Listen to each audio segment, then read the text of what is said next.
training in reducing tantrums and building an inclusive classroom climate, a Prisma-based systematic literature review.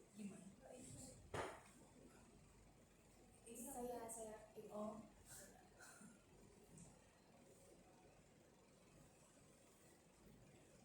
Benar? Ini Ibu? Ya. Oke. Bismillahirrahmanirrahim. Assalamualaikum warahmatullahi wabarakatuh. Untuk menyemangati hari ini, kita tepuk semangat dulu ya. Tepuk semangat.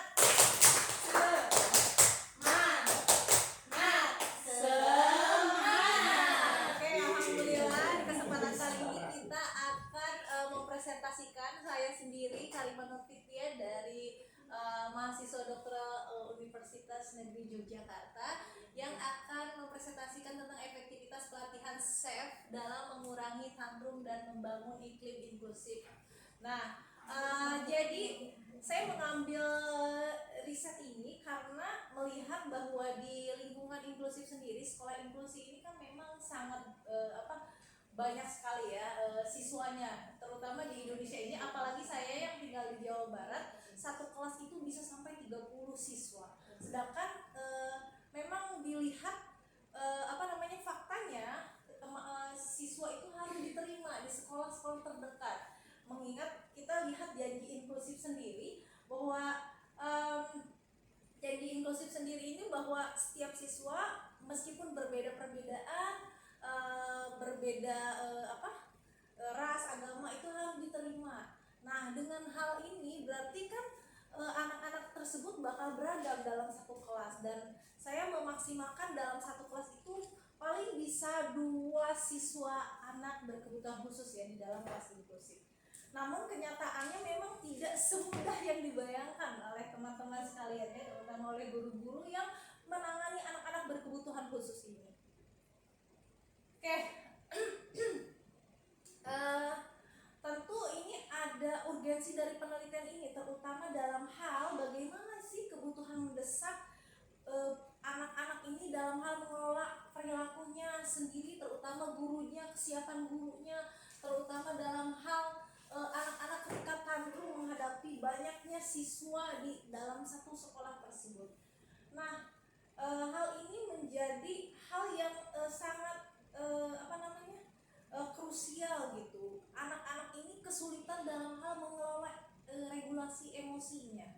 Nah, dalam landasan riset ini saya melihat bahwa kita harus mencari solusi dalam hal perilaku bermasalah anak tersebut. Tentu saja dengan cara agar anak-anak tetap bisa sekolah di sekolah inklusif tersebut, tapi harus ada solusi ketika anak-anak brown out atau mengalami kelelahan, apalagi kurikulum di Indonesia sangat luar biasa ya, kelas 1 harus sudah disebutnya di Indonesia ya, bukan di Malaysia. Nah, dan ini jadi janji inklusi ini jadi terancam loh, ini nggak sesuai dengan konferensi Salamanca. Nah, itu tadi kan yang menjadi tuntutan solusi buat kita sendiri. Nah, caranya itu adalah dengan spiritual emotional freedom therapy. Apa itu spiritual emotional freedom therapy? Itu adalah salah satu pendekatan unik yang menggunakan prinsip-prinsip neurologis dari tapping meridian energi dengan kekuatan afirmasi spiritual doa. Jadi kita kalau ketika anak marah, langsung kita tapping dan mulai bismillah dulu ya, berdoa dulu sesuai dengan agama dan kepercayaan masing-masing. Kemudian langsung di tapping area-area meridian, misalnya di sini,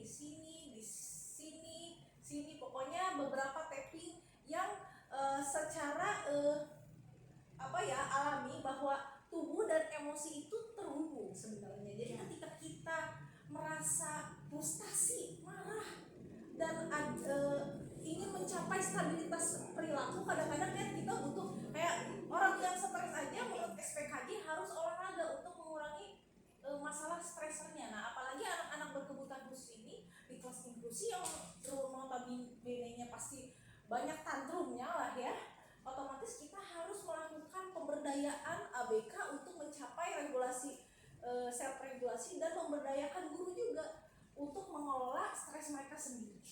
Jadi bisa untuk guru dan juga anak berkebutuhan khusus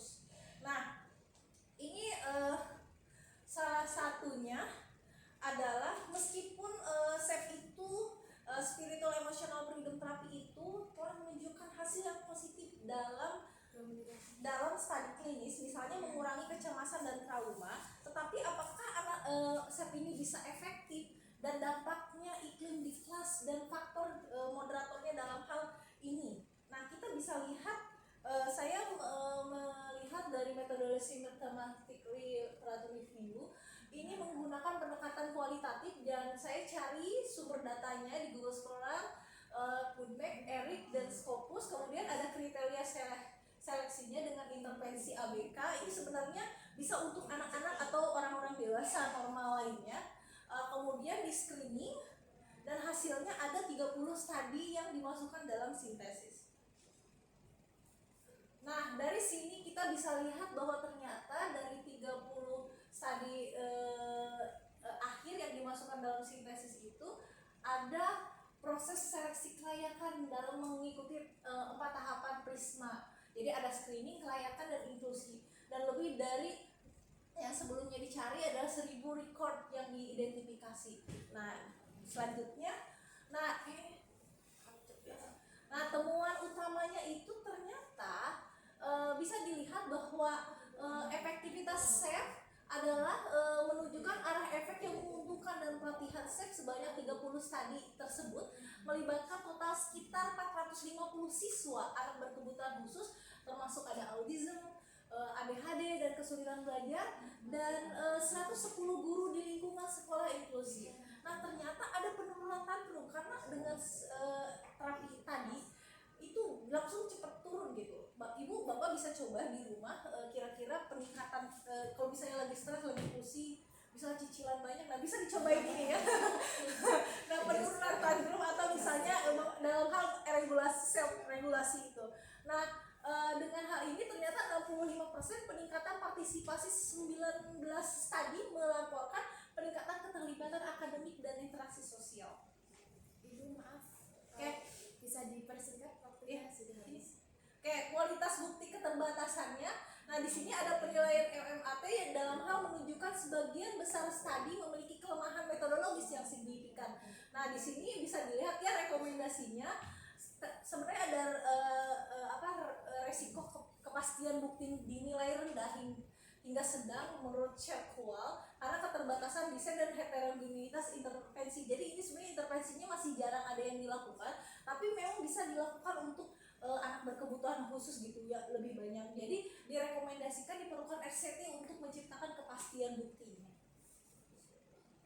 Kesimpulan dan rekomendasinya, saya perlu bahwa tinjauan sistematik berbasis Prisma ini menunjukkan arah efek yang menguntungkan ya dalam hal menurunkan tantrum dan memperbaiki iklim kelas inklusi bagi anak berkebutuhan khusus, sehingga menunjukkan potensi sebagai alat pendukung ya yang ramah, murah, dan normatif yang layak dipertimbangkan dalam manajemen perilaku. Oke, paling itu aja yang bisa saya sampaikan. Terima kasih banyak. Wabillahi taufiq wal hidayah.